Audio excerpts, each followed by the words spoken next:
jurusan Ekonomi Syariah semester 6 Institut Para Hikmah Indonesia. Saya akan menjelaskan sedikit tentang pasar uang dan pasar modal dalam perspektif ekonomi Islam sebagai pemenuhan tugas mata kuliah pasar modal syariah yang dibimbing langsung oleh Bapak Baswaki Eskom MAK. Pasar modal identik dengan sebuah tempat di mana modal diperdagangkan antara pihak yang memiliki kelebihan modal atau investor dengan orang yang membutuhkan modal atau issuer. Nah, adapun pihak-pihak yang terlibat dalam pasar modal, yang pertama itu ada emiten, yang kedua itu ada perantara emisi yang meliputi yang pertama itu ada penjamin emisi, yang kedua itu ada akuntan publik, yang ketiga itu ada perusahaan penilai. Nah, yang ketiga itu ada badan pelaksana pasar modal, yang keempat itu bursa efek, yang kelima itu perantara perdagangan efek, dan yang keenam itu investor. Nah, lanjut ke pembahasan poin pertama, yaitu perbedaan pasar modal syariah dengan konvensional. Jadi ada dua hal utama dalam pasar modal syariah, yaitu indeks Islam dan pasar modal syariah itu sendiri. Indeks Islam ini menunjukkan pergerakan harga-harga saham dari emiten yang dikategorikan sesuai syariah. Nah, sedangkan pasar modal syariah merupakan institusi pasar modal sebagaimana lazimnya yang diterapkan berdasarkan prinsip-prinsip syariah. Nah, apa sih perbedaan pasar modal syariah dan perbedaan pasar konvensional? Yang pertama itu dari indeks saham konvensional dan indeks saham Islam. Nah, indeks saham Islam tidak hanya dapat dikeluarkan oleh pasar modal saja, tetapi juga oleh pasar modal konvensional. Bahkan sebelum berdirinya institusi pasar modal syariah, bursa efek setempat yang tentu saja berbasis konvensional terlebih dahulu mengeluarkan indeks Islam. Nah, perbedaan mendasar antara indeks konvensional dengan indeks Islam ini adalah indeks konvensional memasukkan seluruh saham yang tercatat di bursa dengan mengabaikan aspek halal haram. Yang penting saham emiten yang terdaftar atau listing sudah sesuai aturan yang berlaku atau legal. Akibatnya, bukanlah suatu persoalan jika emiten ini menjual sahamnya di bursa bergerak di sektor usaha yang bertentangan dengan Islam atau yang memiliki sifat merusak kehidupan masyarakat.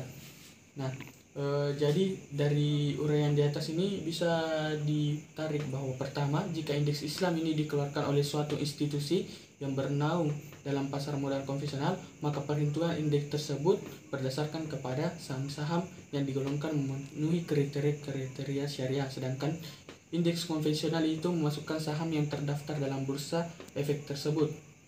Yang kedua itu, jika indeks Islam dikeluarkan oleh institusi pasar modal syariah, maka indeks tersebut didasarkan pada seluruh saham yang terdaftar di pasar modal syariah yang sebelumnya sudah diseleksi oleh pengelola sesuai dengan prinsip syariat.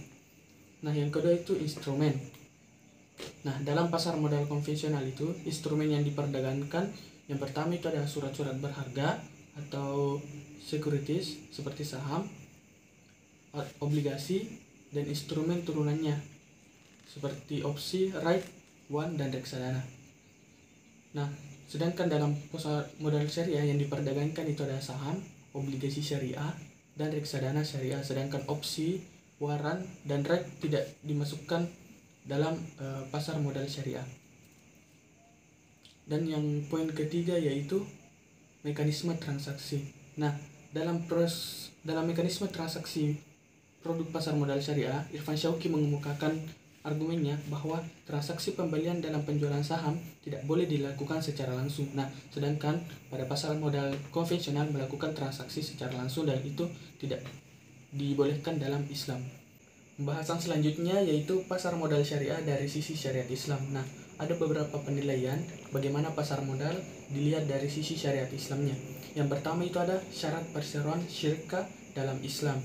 Nah, pada syirka ini atau perseroan, transaksi diharuskan menggunakan ijab dan kabul sebagaimana yang dilakukan oleh transaksi keislaman lainnya. Nah, dalam Islam perseroan yang dibolehkan dapat diklasifikasikan menjadi 5 jenis.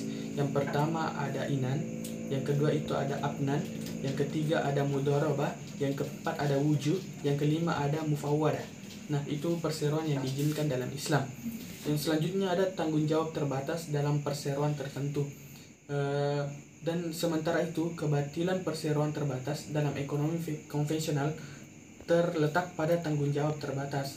Nah, apa yang dimaksudkan dengan tanggung jawab terbatas yaitu jika perusahaan rugi atau bangkrut, para kondektur atau kreditur dan pemilik hak lainnya tidak dapat menuntut para persero perusahaan sedikit pun. Nah, itu dilarang dalam Islam. Poin ketiga yaitu perseroan terbatas tidak memenuhi syarat perseroan dalam Islam. Nah, kebetulan perseroan terbatas yang lain adalah bahwa pihak-pihak yang ikut serta dalam perseroan terbatas meleburkan dirinya dengan jalan pembagian komposisi kepemilikan saham oleh para pendiri pada saat perseroan terbatas tersebut pertama kali didirikan. Nah, kemudian pihak yang datang belakangan dengan jalan membeli saham yang dijual, manajemen perseroan terbatas pada saat IPO atau di pasar perdana, dan pihak yang membeli saham dari pihak lain di pasar sekunder. Nah, dengan demikian di dalam perseroan terbatas tidak terdapat dua pihak atau lebih yang melakukan kerjasama atau ijab dan qabul.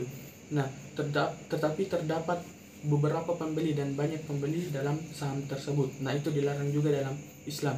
Nah, lanjut kepada poin keempatnya yaitu perdagangan saham bertentangan dengan syarak. Karena perseroan terbatas merupakan suatu bentuk perseroan yang batil, maka saham yang diterbitkan perseroan terbatas dengan tujuan menambah modal dan diperdagangkan dalam pasar modal menjadi batil pula. Harus sesuai dengan syariat dan prinsip-prinsip Islam mulai dari perusahaan sampai saham-sahamnya.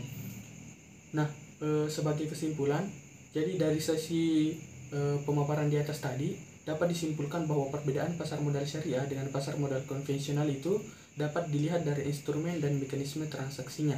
Nah, sedangkan perbedaan indeks saham Islam dengan indeks saham konvensional itu terletak pada kriteria saham emiten yang harus memenuhi prinsip-prinsip syariah. Penerbitan indeks saham Islam ini dapat dilakukan oleh pasar modal syariah dan pasar modal konvensional. Mungkin itu saja yang sempat saya jelaskan. Assalamualaikum warahmatullahi wabarakatuh.